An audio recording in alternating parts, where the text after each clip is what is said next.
Next topic is speed. तो speed कोई नया टॉपिक नहीं है आपके लिए, आपने पहले भी पढ़ा हुआ है क्लास 7 वगैरह में मैथ्स में। स्पीड क्या होता है कि अगर कोई बॉडी यहां से यहां तक गया 5 मिनट में, तो 1 मिनट में कितना डिस्टेंस जाएगा, या फिर यहां से यहां तक गया 50 सेकंड में, तो 1 सेकंड में कितना डिस्टेंस जाएगा। तो मतलब पर यूनिट टाइम में कोई भी बॉडी, पर यूनिट टाइम में कोई भी बॉडी जितना डिस्टेंस कवर करेगा, that is known as the speed. तो speed is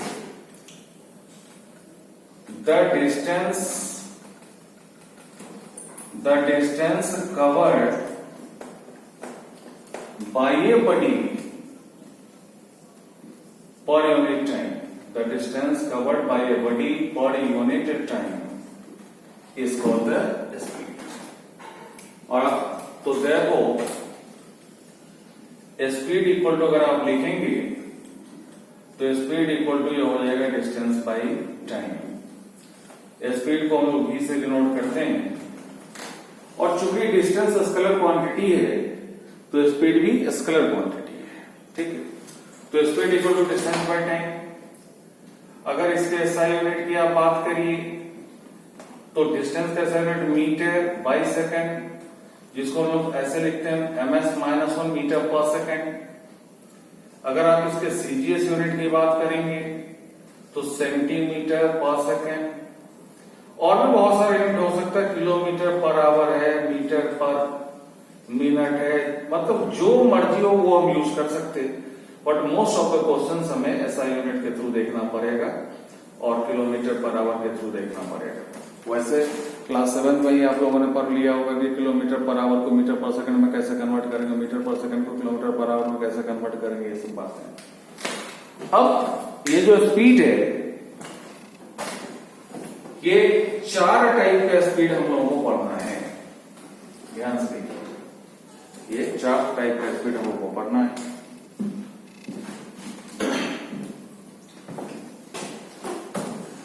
the first is uniform. Uniform मतलब क्या होता है, एक समान। यूनिफॉर्म या इसी को हम लोग बोलते हैं कांस्टेंट। यूनिफॉर्म और कांस्टेंट स्पीड, यूनिफॉर्म और कांस्टेंट स्पीड। आप इसको पहले समझ लीजिए, फिर मैं डिफाइन करता हूं। अगर कोई बॉडी पोजीशन ए से स्टार्ट किया और 5 मीटर जाने में इसको 1 सेकंड का टाइम, फिर अगला 5 मीटर कवर करने में फिर इसको 1 सेकंड का टाइम लगा, फिर अगला 5 मीटर का कवर करने में फिर 1 सेकंड का टाइम लगा, फिर अगला 5 मीटर का डिस्टेंस कवर करने में फिर 1 सेकंड का टाइम लगा, फिर अगला 5 मीटर का डिस्टेंस कवर करने में फिर 1 सेकंड का टाइम लगा, फिर अगला 5 मीटर का डिस्टेंस कवर करने में फिर 1 सेकंड का टाइम लगा। तो भाई अगर आप देखेंगे तो इस पोर्शन में क्या हो जाएगा स्पीड, 5 मीटर पर सेकंड। इस पोर्शन में क्या हो जाएगा स्पीड, 5 मीटर पर सेकंड। इस पोर्शन में क्या हो जाएगा speed, 5 metre per second, 5 metre per second, 5 metre per second, 5 metre per second. तो कहीं भी आप देखेंगे इसका स्पीड हर जगह सेम है, कांस्टेंट है, 5 मीटर पर सेकंड। तो ऐसे स्पीड को लोग बोलते हैं यूनिफॉर्म स्पीड। तो सिंपल डेफिनेशन है कि if a body covers equal distances in equal intervals of time, if a body covers equal distances in equal intervals of time, then the speed of that body is known as uniform speed। ठीक है, ये सब literal meaning है इन सबों का। Next is non uniform. Non uniform मतलब जो uniform नहीं है, यूनिफॉर्म नहीं है मतलब जो कांस्टेंट नहीं है, कांस्टेंट नहीं है मतलब जो चेंज, जो कंटिन्यूअसली चेंज हो रहा है। तो नॉन यूनिफॉर्म या इसी को हम लोग वेरिएबल भी बोलते हैं। तो नॉन यूनिफॉर्म या वेरिएबल स्पीड, इसको समझिए आप कि अगर कोई बॉडी इस पोजीशन ए से चलना स्टार्ट किया, इसको 5 मीटर का डिस्टेंस कवर करने में 1 सेकंड का टाइम लगा, फिर अगला 7 मीटर का डिस्टेंस कवर करने में 1 सेकंड का टाइम लगा, फिर ये 1 सेकंड में, अगले 1 सेकंड में ये 3 मीटर का डिस्टेंस कवर किया, फिर ये अगले 4 मीटर का डिस्टेंस ये 1 सेकंड में कवर किया, एंड सो ऑन। या फिर आप इसको ऐसे भी समझिए कि अगर ये 5 मीटर का डिस्टेंस कवर करने में 1 सेकंड का टाइम लगा, अगला 5 मीटर का डिस्टेंस कवर करने में अगर इसको 3 सेकंड का टाइम लगा, अगला 5 मीटर का डिस्टेंस कवर करने में अगर इसको 2 सेकंड का टाइम लगा, अगला 5 मीटर का डिस्टेंस कवर करने में इसको अगर 4 सेकंड का टाइम लगा, एंड सो ऑन। तो आप देखिए कि यहां से यहां तक जो इसका स्पीड था, this was 5/15 metre per second, यहां से यहां तक स्पीड था 7 मीटर पर सेकंड, यहां से यहां तक स्पीड था 3 मीटर पर सेकंड, और यहां से यहां तक स्पीड था इसका 4 मीटर पर सेकंड। तो सब जगह अलग अलग स्पीड था। तो कैसे संभव हुआ? तो जब इसने इक्वल टाइम इंटरवल में अनइक्वल डिस्टेंसेस कवर किया, इसने इक्वल टाइम इंटरवल्स में अनइक्वल डिस्टेंस कवर किया। आप देखिए सब जगह टाइम इंटरवल 1 सेकंड का ही है, बट इन टाइम इंटरवल्स में जो डिस्टेंस है वो अलग अलग है। 5 मीटर के, 7 मीटर के, 3 मीटर के, 4 मीटर है। उसी तरीके से आप देखिए, अगर इस पोजीशन की बात करें तो इन दो पोजीशंस के बीच में जो इसका स्पीड होगा वो 5 मीटर पर सेकंड, इन दो पोजीशंस के बीच का जो इसका स्पीड होगा this is 5/3 metre per second, इन दोनों के बीच का जो स्पीड होगा 5/2 that is 2.5 metre per second, और इन दोनों के बीच का जो स्पीड होगा this is 5/4 this is 1.25 metre per second. तो आप देखिए कि इन पोजीशंस के बीच में अलग अलग स्पीड है। यहाँ 5 मीटर पर सेकंड, यहाँ पे 5/3 मीटर पर सेकंड, यहाँ 2.5 मीटर पर सेकंड, और यहाँ पे 1.25 मीटर पर सेकंड, अलग अलग है। तो कैसे संभव हुआ? तो ये तभी संभव हुआ जब ये इक्वल डिस्टेंसेस को कवर करने में अनइक्वल इंटरवल्स ऑफ टाइम लगा। ठीक है, तो नॉन यूनिफॉर्म स्पीड को हम लोग ऐसे डिफाइन करते हैं कि if a body covers unequal distances in equal intervals of time or covers equal distances in unequal intervals of time। अगर कोई body equal intervals of time में अगर अनइक्वल डिस्टेंस कवर करता है, या फिर इक्वल डिस्टेंसेस को कवर करने में अगर अनइक्वल इंटरवल्स ऑफ टाइम लगता है, तो उसके स्पीड को बोलते हैं नॉन यूनिफॉर्म स्पीड। ठीक है, तीसरा है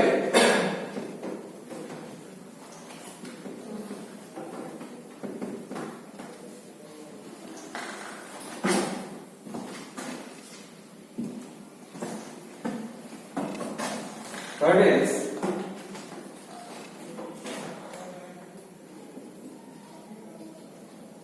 इंस्टेंटेनियस स्पीड। इंस्टेंटेनियस स्पीड इसको आप ऐसे समझिए, जब हम किसी गाड़ी से जा रहे हैं और जब गाड़ी का ओडोमीटर पर वो जो जिसमें स्पीड शो करता रहता है स्पीडोमीटर में, तो कभी आपको वो दिखेगा 40 पे, कभी दिखेगा 35 पे, कभी दिखेगा 50 पे, कभी दिखेगा 60 पे। ठीक है, तो अगर मेरा नजर गया और हम देख रहे हैं 40 पे, तो मतलब उस टाइम गाड़ी की स्पीड है 40 किलोमीटर पर आवर। तो कोई भी बॉडी अगर मूविंग है, तो उस मोशन के दरमियान किसी पर्टिकुलर इंस्टेंट ऑफ टाइम पे, किसी खास क्षण पे जो उसका स्पीड होता है, that is the instantaneous speed. So the instantaneous speed of a body is the speed of that body at a particular instant of time, is the instantaneous speed. ठीक है, अब इसको ऐसे समझिए कि मान लेते हैं कि अगर हम 10 बजे से लेकर के 10:20 तक 10 बजे से लेकर के 10:20 तक हम मूव करते हैं, और सपोज करिए कि 10:15 पर अगर गाड़ी का स्पीड 40 किलोमीटर पर आवर है, तो instantaneous speed of that vehicle eight 10:15 is 40 kilometre per our, and this is the instantaneous speed. ठीक है, तो इंस्टेंटेनियस स्पीड जब आप जाएंगे 11th में तब इसके बारे में ज्यादा से ज्यादा पढ़ेंगे। तो इंस्टेंटेनियस स्पीड इक्वल टू ये होता है delta S by delta T. Delta S मतलब very small distance by very short interval of time. यहां पे एक लगाते हैं limit delta T tends to 0, मतलब ये टाइम इंटरवल बहुत छोटा होगा। सपोज कि 10:15 में 10:15 में क्या स्पीड है, अगर इसको निकालना होगा तो हम लोग क्या करते हैं, बहुत छोटा इंटरवल ऑफ टाइम में हम देखते हैं कि कितना डिस्टेंस कवर किया और डिवाइडेड बाय टाइम इंटरवल कर देंगे तो स्पीड निकल जाएगा। ठीक है, जितना छोटा टाइम इंटरवल होगा उतना एक्यूरेट स्पीड निकलेगा। तो limit delta S by delta T ये एक्चुअली कैलकुलस का पार्ट है, जिसको हम लोग लिखते हैं ds बाई डी टी। वो हम लोग को 9th में नहीं पढ़ना है, बस वैसे ही जानकारी के लिए मैंने बता दिया। और फोर्थ है, the fourth is average speed। Average speed अगर कोई बढ़ी गया, मान लेते हैं पोजीशन ए से पोजीशन बी तक, यहां मान लेते हैं तेजी से गया, फिर धीमे गया, फिर तेजी से गया, फिर धीमे गया, कुछ रुक गया, फिर बी तक पहुंचा। अगर टोटल जिस भी स्पीड से भीतर गया, मतलब बीच में गया, उससे कोई लेना देना नहीं है। हमें ये देखना है कि इसने टोटल कितना डिस्टेंस कवर किया और यहां से यहां तक पहुंचने में इसको कितना टाइम लगा। उनका जब रेशियो आप निकालेंगे तो that will give the average speed. So average speed is simply the ratio of the total distance covered by total time taken. Total distance covered by total time taken is the average speed. ठीक है, तो अगर हम अपना motion ए से start करते हैं और पोजीशन बी तक पहुंचते हैं, बीच में हम किस स्पीड से हैं, ज्यादा हैं, तेज हैं, धीमे हैं, इससे कोई लेना देना नहीं है। सिंपली ए से बी तक हमने कितना डिस्टेंस कवर किया वो, और ए से बी तक जाने में कितना टाइम लगा वो अगर हमें मालूम है तो एवरेज स्पीड हो जाएगा total distance covered by total time taken. तो एवरेज स्पीड से रिलेटेड बहुत सारा क्वेश्चन बनता है, काफी इंटरेस्टिंग क्वेश्चन सब है। ठीक है, वैरायटीज ऑफ क्वेश्चन मिलेगा आपको एवरेज स्पीड में, बट एक ब्यूटी ये है कि हर क्वेश्चन इसी कॉन्सेप्ट में बनता है, total distance covered by total time taken. तो क्वेश्चन कोई भी हो एवरेज स्पीड का, वहां पे दो ही बात को ध्यान में रखना है कि आपको सबसे पहले टोटल डिस्टेंस कवर्ड निकालना है कि कितना है, और टोटल टाइम टेकन निकालना है कि कितना है। ये निकल गया तो एवरेज स्पीड भी निकल जाएगा। ठीक है, अब कुछ क्वेश्चन मैं इससे रिलेटेड डिस्कस कर लूं, स्पीड से रिलेटेड। अब जैसे देखिए कि ये क्वेश्चन है, a man covers 200 kilometre in 5 hours. एक आदमी 200 किलोमीटर का डिस्टेंस 5 घंटा में कवर करता है। Find the speed. तो ये बहुत सिंपल क्वेश्चन है। फाइंड द स्पीड, तो भाई स्पीड इक्वल टू क्या पढ़ा आपने, तो since speed is equals to distance by time, therefore speed equal to यहां पे हो जाएगा distance is 200 kilometre and by time is 5 hour. तो 5 कितना जा, तो 5 40 जा, तो the speed is 40 kilometre per hour. Agree.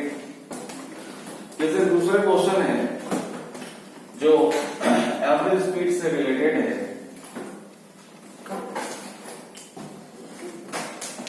कि a man goes 500 kilometer in 10 hours. 500 kilometer in 10 hours, and next 500 kilometer in 15 hours. 15 hours. Find his average speed। एक आदमी 500 kilometre जाने में 10 घंटा का टाइम लेता है और अगले 500 किलोमीटर को जाने में 15 घंटे का टाइम लेता है, तो उसका एवरेज स्पीड क्या है। तो अब सिंपली देखिए कि पहला 500 किलोमीटर जाने में इसको 10 आवर्स का टाइम लगता है, और फिर अगला 500 किलोमीटर जाने में इसको कितना टाइम लगता है, तो 15 आवर्स का टाइम लगता है। तो अगर आपसे पूछेगा एवरेज स्पीड, तो एवरेज स्पीड के लिए क्या कहा मैंने आपको कि टोटल डिस्टेंस कवर्ड आपको मालूम होना चाहिए और टोटल टाइम टेकन मालूम होना चाहिए। तो ये टोटल डिस्टेंस कवर्ड कितना हो जाएगा, तो this is 500 kilometre plus 500 kilometre, this is 1000 kilometre is the total distance covered. Total time taken कितना है? तो टोटल टाइम टेकन पहला 10 घंटा और बाद का 15 घंटा, तो टोटल टाइम हो जाएगा 10 hour plus 15 hour, so this will be 25 hour. अब आपके पास टोटल डिस्टेंस कवर्ड भी है, टोटल टाइम टेकन भी है, तो since average speed is equal to पढ़ा आपने total distance covered by total time taken, total distance covered by total time taken, therefore average speed equal to total distance covered is 1000 kilometer, total time taken is 25 hour, so 25 40 है, तो this is 40 kilometer per hour, 40 kilometer per hour is the average speed of that person. Clear? मैं एक और question discuss कर लेना चाहता हूं जो बड़ा कॉमनली आज क्वेश्चन होता है एग्जामिनेशंस का।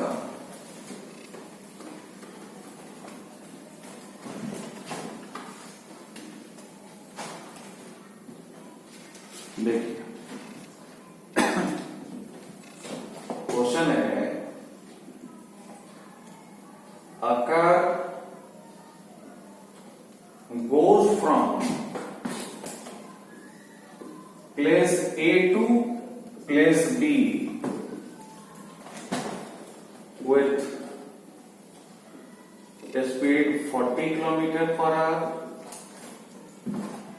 and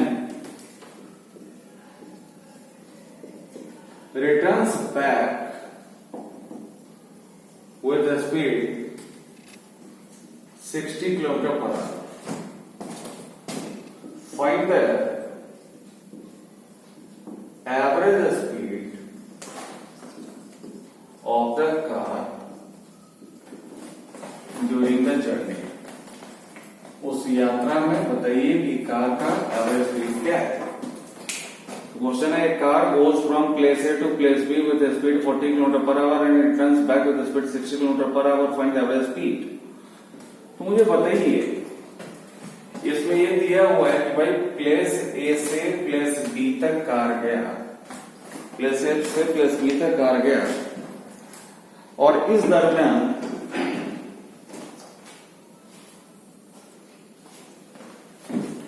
इसके जाने का स्पीड था 40 km पर आवर